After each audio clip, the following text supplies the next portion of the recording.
I've been doing a lot Well, of Instagram. we're live right now, so there you go. Woohoo, everyone. We're live on Facebook. Let's wait for the millions of people to join us. I am Morna Haist. I'm here with the amazing Monica Dubay, who I will introduce properly in a moment once I have shared this into the Revolutionary Woman group. Here we go. Little title. Yeah, that's right. Okay, we've posted it.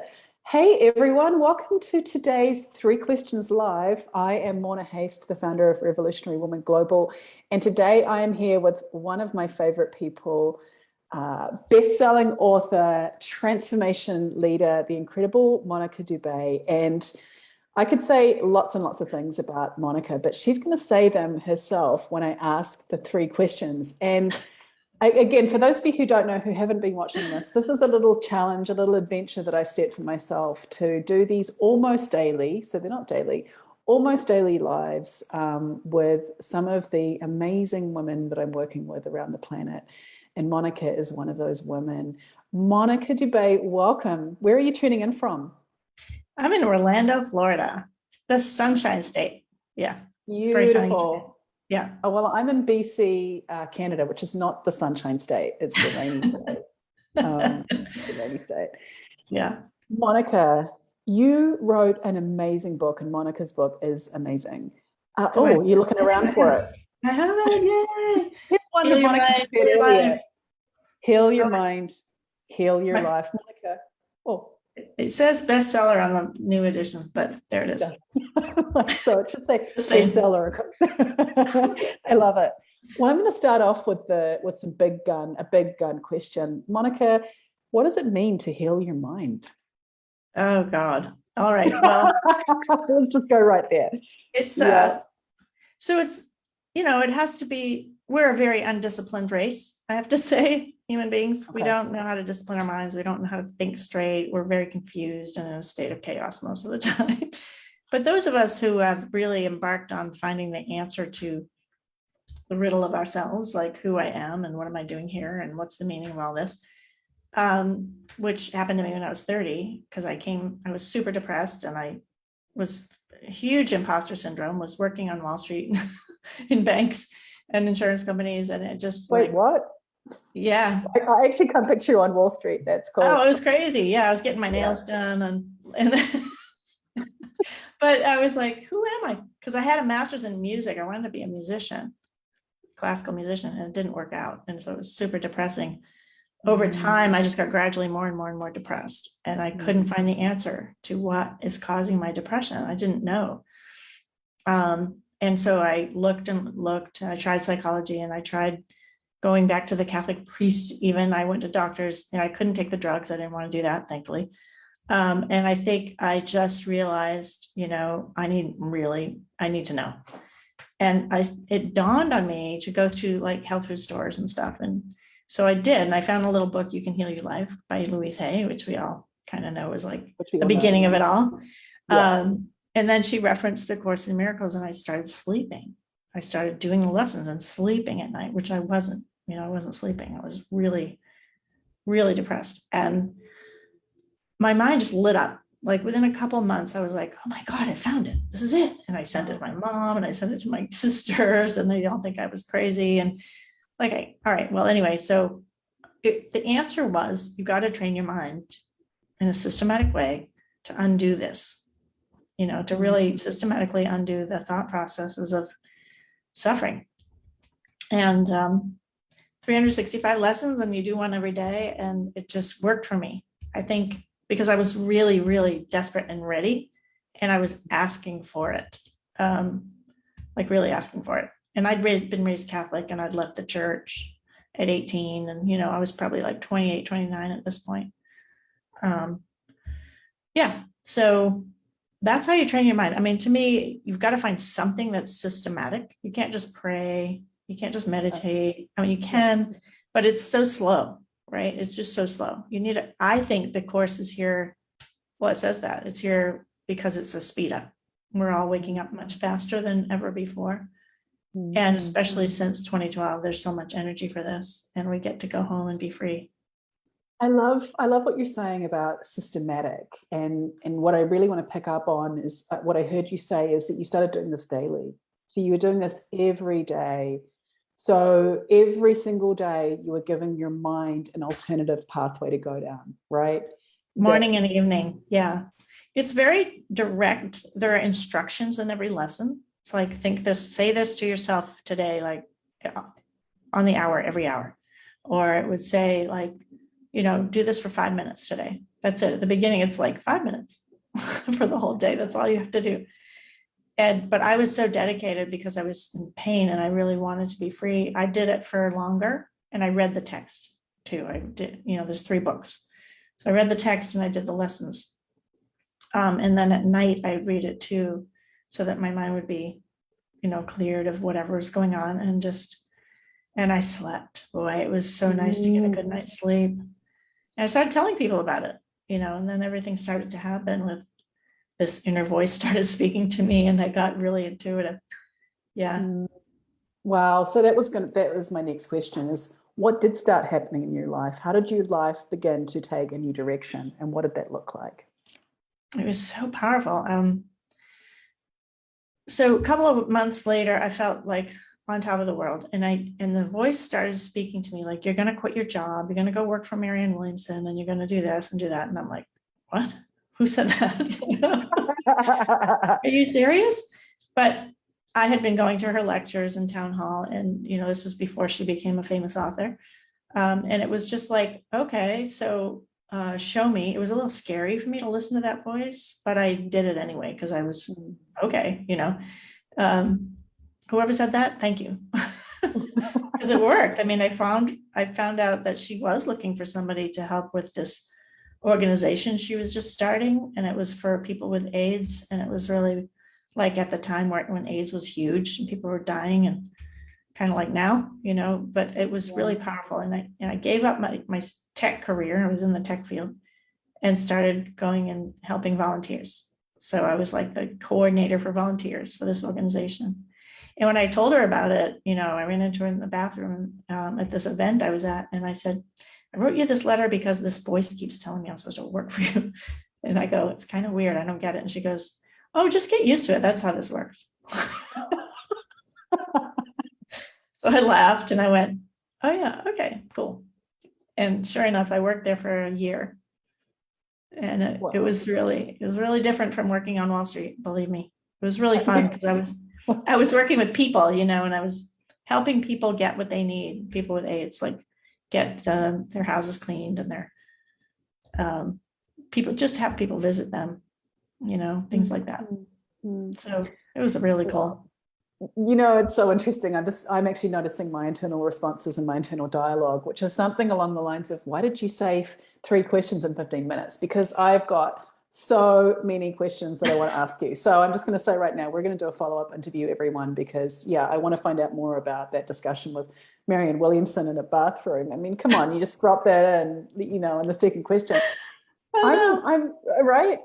So without kind of going all into Monica's history, I would hazard that you must have worked with thousands of people at this point, especially through Landmark, through all of the different, you've worked with thousands of people. You've got this huge kind of body of, I guess, real world reference, having experienced so many humans.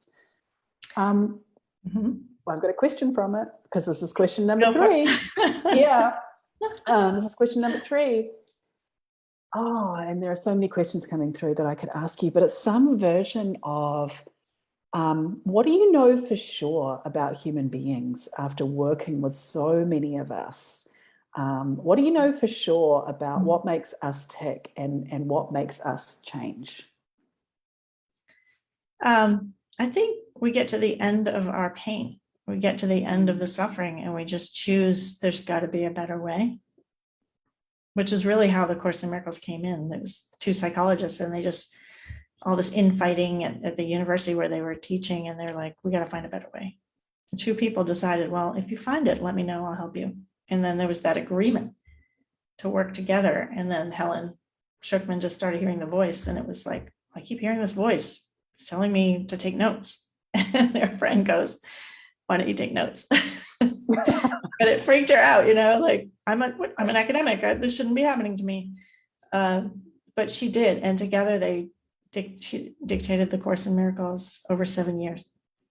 And it came in, it's over 50 years now. So it's really cool. And I have to say, like, Landmark is something I discovered recently. I knew about it forever, but I got into Landmark recently, and they're having their 50th anniversary right now this year. And I think Landmark just it opens a door for people to have this healing experience that, I'm telling my story all the time, but that story isn't necessarily what's true, and putting the story aside and seeing that you have the choice in 3 days, you realize that, this is just, this is a story I keep telling. I don't have to keep doing that to myself. And then you get very clear about how to heal your relationships and how to come out of fear. And it really gave me more worldly power than ever before. Like, I had the spiritual power, but I didn't have the worldly power. It's hard to describe, but I get what you mean. Do you? I get. I know I do. I get. I get how it resonates with me is that. Well, are you meaning the power to translate the spiritual into like walking on this earth? Yeah, like, creating a business. Yeah. Creating a business. Yeah. Learning how to sell. Doing the human things. Yeah. Take care of yourself. And find out what it means to live in integrity to yourself. Okay. That's a huge one. So I've got one last question, and I'm going to ask it because it's my show. I can do what I want. I can put a fourth question in if I want. Yes, you can. But this is the last one. It's the last one. Okay. I'm curious to pick up on something you said, which feels so timely at this time on our planet, and actually at all times. I'm really curious about what I observe, which is we seem to need to get ourselves into an awful lot of pain before we act. Individually and collectively as a species. We seem to need to get ourselves almost to the precipice before we do something about what's going on. And I can talk about that individually and the systems we're in, even the state of our planet. Sure. Why the heck is that? Like, why don't we seem to act long before we get to our kind of almost breaking point? Because we're like kindergartners here. Like, we don't... We're in kindergarten. Like, we don't even get what it means to love your brother, like not hurt people. Like, we're really a very childish species when you think about it. Right. Yeah. And so we're very concerned with the self. We think, I have to get what I want. I'm going to do it my way. And so it's all ego. So we're all consumed by that. And of course, our society and everything tells us to do that, to be consumed with your ego. And then at the end of the line, like when I was 40, I had everything I wanted. I had the kids and the husband and the money and the hit Broadway show and all this stuff. And then I sat there and I had this horrible pain in my stomach. It was like, I have it all. And this ain't it. Oh no, like, whoops. It was like, what do I do now? And I went to this ashram up in the Catskills and just sat there and cried for about 10 days. Like, it just was my transition out of my worldly identity to, you're on a spiritual path. Here, we're going to take care of you. Like, go do this for a bit. And I was really pissed. I mean, I had so much anger because I was like, right, I have the Course in Miracles. I've been reading it and teaching it, blah, blah, blah. Why do I have to go through this period? And that was because it was time to really relinquish that egoic self-identity that, thinks it knows what's up, and it has no idea. It has no idea. It's so caught in its own confusion about who it is. And it's vicious and it will kill you. Yeah, literally. It does kill you. Yeah. So facing that, I think mostly you do need a master for that, because you have to be with someone who's already gone beyond it to help you. So I ended up not staying in that ashram, but finding my teacher and being there for 12 years. Wow. And we went around the world teaching too. So it was like I got to live a very adventurous life after I made that decision. I had to get divorced to do it, but that was what I needed to do. And to answer your question, I think we're really caught in our ego, and we've got to really do a path that works, and not nothing wrong with meditation, but don't just meditate all day. Like, this is an undoing of your thought system. It takes something. It really does. Yeah. And that's, for me, in terms of my path, just, and my path is a lot of Shambhala Buddhism, which is Buddhism in action. And it's that, it's cool to meditate, and I'm a mindfulness practitioner, absolutely. And we need to act in the world. Like, for me, I realized, I actually need to do something. And when we're in that relationship with the doing of something, for me, that's when I've kind of discovered my own limits, needed to break through them, needed to be supported to break through them. Okay, Monica Dubay, I could talk to you all day. And I've already gone over my 3 questions to 4 questions. So we're going to wrap it up there with a 5th and final question before we leave, which is, what is one small thing that somebody who is watching this today or watching the replay can begin doing to start retraining their mind? I'll read your book, obviously. But I was going to say, read the book.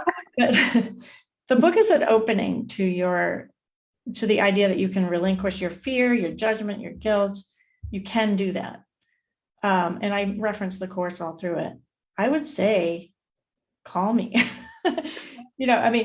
I have a course. I'm just launching it, actually, in the first 50 lessons of the Course in Miracles, because it's time that I get it out there. And I've been putting it off, believe me, for a couple of years. And it's like, I really need to get this out there now, because people are asking me, like, how did you do this? How did you get to the other side of your fear? And I'm like, oh, you don't know about the Course in Miracles? And they're like, yeah, I have the book. It's been on my shelf forever, but it's so thick, it's so big. And I'm like, oh, okay. So I made a first 50 lessons course. It takes 36 days, and it's going to be great. I already made all the videos. So it's just, you pay for it, you get the videos, and then you'll come on live with me once a week. And I'm so excited about it, because it just distills every lesson down into what it means and how to do it, and encourages you to don't give up, keep going, because we all get stuck in the middle of it. Right. Okay, yeah, amazing. Yeah. Amazing. Okay, well, I'm going to invite you. I didn't mean to be a plug for my program, but it just please. seemed to happen. I mean, plug the program. Like, that's what we're here for. Like, yeah, that's part of being visible. And totally. Especially when you have something that can actually help people. I mean, that's what we're here for, right? Like that's what this is all about. And I know, we're so shy. Yeah, well, that's what we're here for. So, my loves, that was actually 5 questions live with the amazing Monica Dubay. I'm going to circle back around and pop links below this so that you can get in touch with Monica, and then definitely link to the course that you're putting out, which sounds amazing. Monica, thank you so much for spending this time with us, and I'm going to go off live. Here we go. We're no longer live.